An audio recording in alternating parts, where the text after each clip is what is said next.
Dans cet ultime épisode de l'Adonia, tout semble enfin conduire vers un moment que personne n'aurait imaginé possible au début de cette histoire. Le mariage de Monica et Saoul. Après tant de douleurs, de manipulations, de mensonges et de sacrifices, les deux amoureux sont enfin sur le point d'unir leur vie. Mais dans l'univers d'Altagracia Sandoval, rien ne peut jamais être simple, et encore moins heureux. Alors que les préparatifs du mariage avancent dans une ambiance remplie d'émotions et d'espoir, une ombre plane déjà sur cette journée censée être la plus belle de la vie de Monica. Cette ombre porte un nom, l'Adonia. Rongée par la jalousie, consumée par son obsession pour Saoul, Altagracia refuse d'accepter l'idée de voir l'homme qu'elle aime épouser sa propre fille.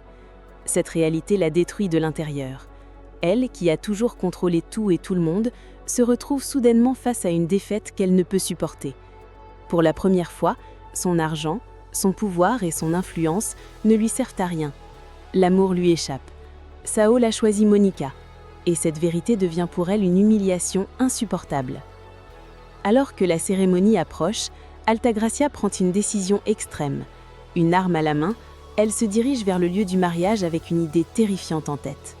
Son regard est froid, déterminé, presque absent. Ce n'est plus une femme blessée qui avance, mais une tempête prête à tout détruire. Matamoros tente désespérément de l'arrêter. Il sait qu'une fois cette ligne franchie, il n'y aura plus de retour possible. Il lui rappelle tout ce qu'elle risque de perdre, mais surtout ce qu'elle pourrait faire à sa propre fille.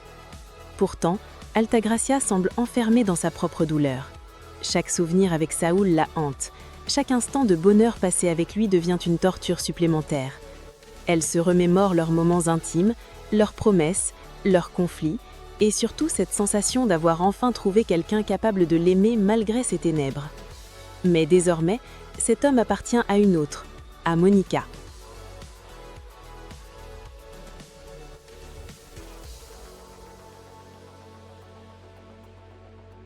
Pendant ce temps, de l'autre côté, le mariage suit son cours. Monica rayonne. Malgré les épreuves traversées, elle tente de savourer ce moment unique. Saoul, lui aussi, semble enfin apaisé. Leur amour a survécu à tout, aux secrets de famille, aux manipulations d'Altagracia, aux drames, aux trahisons et aux menaces constantes. Aujourd'hui, ils veulent simplement tourner la page et commencer une nouvelle vie. Les invités partagent leur bonheur, mais certains visages restent marqués par le poids du passé. Personne n'oublie vraiment tout ce qui a conduit à ce jour. C'est alors qu'un moment inattendu vient bouleverser l'atmosphère. Lydia et Margarita prennent la parole devant tout le monde. Rongées par la culpabilité, elles décident enfin de dire la vérité et de demander pardon à Monica. Elles avouent leur implication dans la diffusion de la vidéo confession d'Altagracia, un acte qui a profondément humilié l'Adonia et aggravé encore davantage le chaos autour de cette famille déjà brisée. Cette confession provoque un silence lourd. Tout le monde retient son souffle, attendant la réaction de Monica. Mais contre toute attente, Monica choisit le pardon. Elle accepte leurs excuses, montrant une maturité et une force émotionnelle qui contrastent radicalement avec la violence qui entoure sa mère. Ce geste permet à la cérémonie de reprendre, comme une tentative désespérée de préserver un peu de lumière dans cette histoire obscure. Mais de loin, Altagracia observe. Arme en main, elle assiste à cette scène qui lui arrache le cœur. Voir sa fille sourire aux côtés de l'homme qu'elle aime est une torture. Pourtant, quelque chose change en elle. Peut-être pour la première fois, elle réalise pleinement l'ampleur de sa propre destruction. Toute sa vie n'a été qu'une succession de combats, de vengeances et de traumatismes non guéris. Depuis les violences qu'elle a subies dans sa jeunesse, jusqu'à sa transformation en femme froide et redoutée, Altagracia s'est construite comme une armure qui lui a permis de survivre, mais qui l'a aussi isolée du monde. Face au mariage de Monica, elle comprend brutalement que son obsession l'a conduite au bord de l'irréparable. Elle pourrait tout arrêter d'une balle. Elle pourrait détruire ce bonheur en une seconde. Mais si elle le fait, elle perdra définitivement ce qui lui reste d'humanité. Le conflit intérieur devient insupportable. Sa main tremble, son regard vacille entre rage, tristesse et désespoir. Finalement, incapable d'exécuter son plan, Altagracia renonce. Non pas parce qu'elle est soudainement devenue une meilleure personne, mais parce qu'au fond d'elle, malgré toute sa noirceur, l'amour d'une mère finit par parler plus fort que son obsession. Elle choisit de ne pas ruiner la vie de Monica. Ce choix marque un tournant immense dans son parcours. Pour la première fois, l'Adonia perd volontairement. Elle accepte une défaite dictée non par une faiblesse, mais par une forme tardive de lucidité.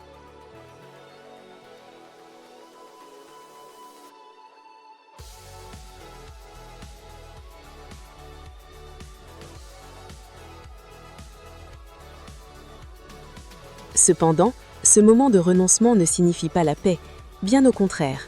Les conséquences de ses actes passés finissent par la rattraper.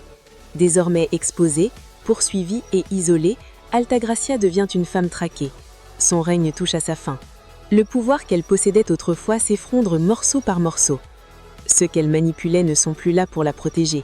Ceux qu'elle contrôlait se sont libérés de son emprise. Dans les dernières séquences, l'atmosphère change radicalement. Là où le mariage symbolisait un nouveau départ pour Monica et Saúl, Altagracia se retrouve seule face à son propre destin. Son histoire se referme dans une solitude presque tragique. Cette femme autrefois intouchable n'a plus rien, si ce n'est le poids de ses choix. Elle a aimé de manière destructrice, battu sans relâche, cherché vengeance pendant des années, mais au final, elle se retrouve confrontée à elle-même. Monica, de son côté, obtient enfin la possibilité d'avancer.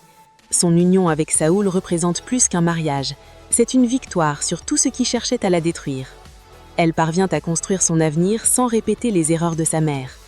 Là où Altagracia a laissé ses blessures définir toute son existence, Monica choisit l'amour, le pardon et l'espoir.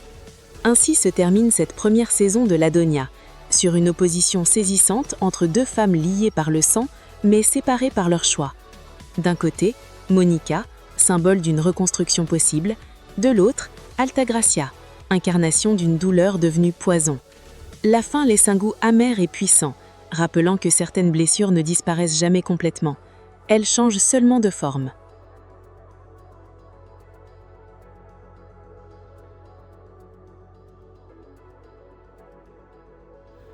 Alors c'est donc tout pour ce résumé de l'épisode 120 de votre série La Donia. Alors, cette fin de saison de La Donia nous montre que même les personnages les plus puissants finissent toujours par faire face aux conséquences de leur choix. Alors que Monica et Saúl obtiennent enfin le bonheur qu'ils méritent après tant d'épreuves, Altagracia, elle paye le prix de son obsession, de sa vengeance et de ses blessures jamais guéries. Son renoncement final prouve qu'il lui restait encore une part d'humanité. Dans cet ultime épisode de l'Adonia, tout semble enfin arrive trop tard.